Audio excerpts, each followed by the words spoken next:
આણંદ જિલ્લાના ખંભાતમાં આવેલી MT high school 100 વર્ષ કરતાં વધારે વર્ષોથી શિક્ષણની સુવાસ ફેલાવી રહી છે। તેવામાં એક ગંભીર પ્રકારની માહિતી આપતો એક પત્ર મીડિયાને મળે છે, જેમાં ગંભીર કહી શકાય તેવા આક્ષેપો કરતા શાળામાં ભૂતિયા વિદ્યાર્થીઓ અભ્યાસ કરતા હોવાનો આક્ષેપ કરવામાં આવી રહ્યો છે।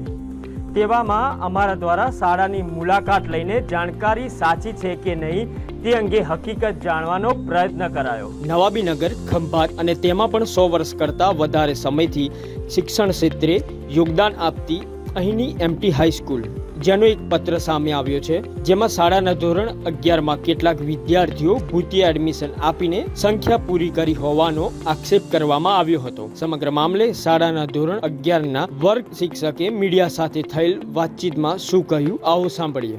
પહેલા આયા હતા, હવે નથી આવતા કોઈ કારણસર। હા, અમુકને ઓળખી શકીએ।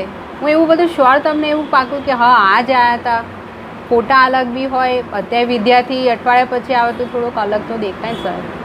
અઠવાડિયામાં ચેન્જીસ આવી છે? અરે એવું થોડું કહું છું સાહેબ। શાળામાં વિદ્યાર્થીઓ સાથે રોજ ક્લાસ લેતા શિક્ષકને એક અઠવાડિયામાં બાળક ના આવે તો તેને ઓળખવામાં કદાચ મુશ્કેલી પડે તેવું એમટી શાળાના શિક્ષિકા બહેનનું કહેવું છે। ત્યારે જુઓ શાળાના આચાર્ય શું કહી રહ્યા છે। હા, અમારે જો સંખ્યા 83-84 જેવી જે અમારે નવા એડમિશન આપ્યા એટલે 83-84 જેવા બાળકો અમારા ક્લાસમાં ઓલરેડી થયા, બરાબર।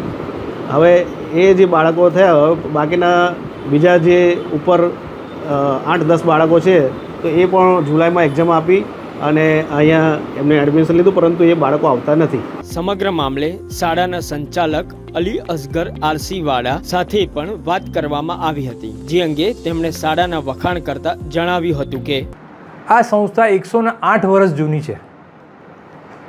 અમને ગૌરવ છે કે આપણા ખંભાત શહેરના ઘણા નામવંતા ડૉક્ટર્સ, ચાર્ટર એકાઉન્ટન્ટ અને એક વિદ્યાર્થી આપણા શાસ્ત્રી સાહેબ નાસામાં પણ સેવા આપી રહ્યા છે, અને એક વિદ્યાર્થી આપણા ભાભા ઓટોમિક સેન્ટર મુંબઈમાં બી સેવા આપી રહ્યા છે। છેલ્લા ઘણા સમયથી આ સ્કૂલ ચાલે છે। એમાં હમણાં એક છોકરું ઉમેરાયું છે કે આપણી સ્કૂલની અંદર આપણે ઇંગ્લિશ મીડિયમ ચાલુ કરી છે, અને આપણે આ વર્ષથી આપણી કોશિશ છે કે આપણી સ્કૂલમાં ધોરણ 11 સાયન્સ બી ચાલુ થાય। આપણી સ્કૂલમાં વિક્રમ સારાભાઈ વાહ લેબ સેન્ટર બી ચાલે છે। બાદમાં સેક્રેટરી સાહેબને ભૂતિયા વિદ્યાર્થીઓ અંગે પૂછવામાં આવતા તેમના દ્વારા જણાવવામાં આવ્યું કે ઘણા વિદ્યાર્થીઓ અનિયમિત છે। પહેલા જાણે સાચી સંખ્યા બોલી ગયા અને પછી ટોટલ સંખ્યા બોલ્યા હોય તેમ બાજુમાં પૂછીને સાચું કર્યું। ના, આપણા કેટલા ટોટલ છે?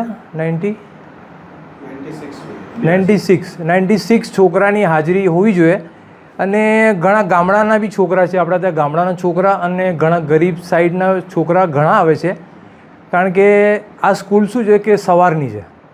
સવારની સ્કૂલ હોવાથી એનો લાભ એ લોકોને મળે છે કે એ લોકો બપોરે 1 વાગ્યા સુધી શાળા છૂટ્યા પછી બીજા કોઈ કામમાં જોત રહી શકે। એટલે એની અંદર જે આપણે તમારે બતાવવામાં આવ્યું છે એ મુજબ શાળાની સંખ્યા છે। એ શાયદ આવતા નહીં હોય તો એનું નામ અમે કમી કરી દઈશું, ગેરહાજર સતત રહેતા હોય તો।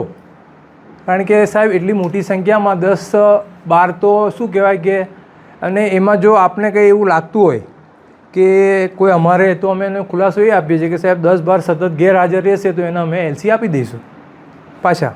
ચોક્કસ હું તમારે સંતોષકારક તમારે જે પણ છે, અને આપણી સરકાર, માન્ય સરકારશ્રી જે અમારે લાભ આપી રહી છે એના માટે હું તમને એક બાંહેધરી આપું છું કે આપ લોકો મીડિયા બી, આપ લોકો બી જો અમારે સપોર્ટ આપશો તો કંઈ બી જે ગેરસમજ હશે કે કંઈ ખોટું વસ્તુ હશે કે કંઈ એવું હશે તો એનું અમે તરત નિરાકરણ કરીશું। એના માટે અમે તમને ખુલાસો આપીએ છીએ।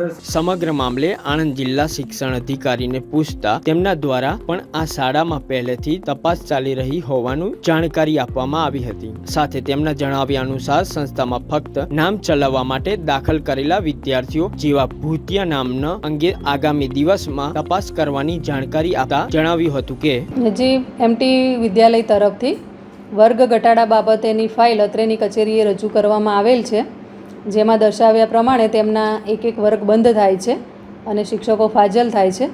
તે અંગેની કાર્યવાહી ચાલુ છે. ટૂંક સમયમાં એ વર્ગ ઘટાડા કરી અને ફાજલ થતા શિક્ષકોને બીજી લઘુમતી શાળામાં સમાવવાની પ્રોસેસ કરવામાં આવશે.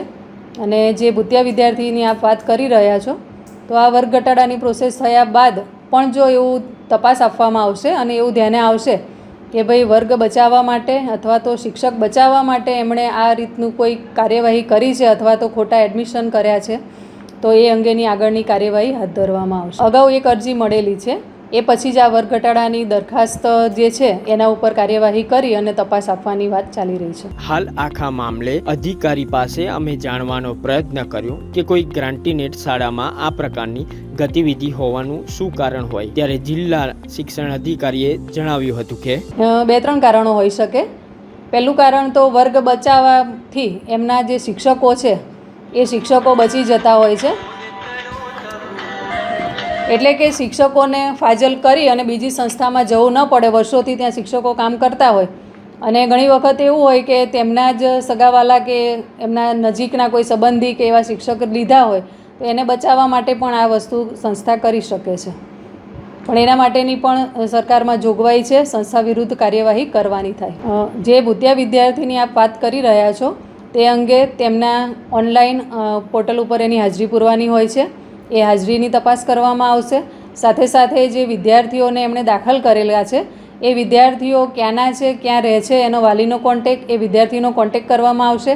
કેટલા સમયે સ્કૂલમાં આવ્યા છે, નથી આવ્યા, આ બધી જ ઊંડી એની તપાસ કરવામાં આવશે. હાલ તો ખંભાતની એમટી હાઈસ્કૂલમાં અભ્યાસ માટે આવતા અને માસ્ટરમાં ચાલતા વિદ્યાર્થીઓમાં કેટલા સાચા અને કેટલા ખોટા તે કહેવું ઘણું અઘરું છે. પરંતુ સમગ્ર મામલે હવે જો સરકાર અને અધિકારીઓ જો સાચી અને ઊંડાણની તપાસ હાથ ધરે તો હકીકત ઉજાગર થઈ શકે તેમ છે.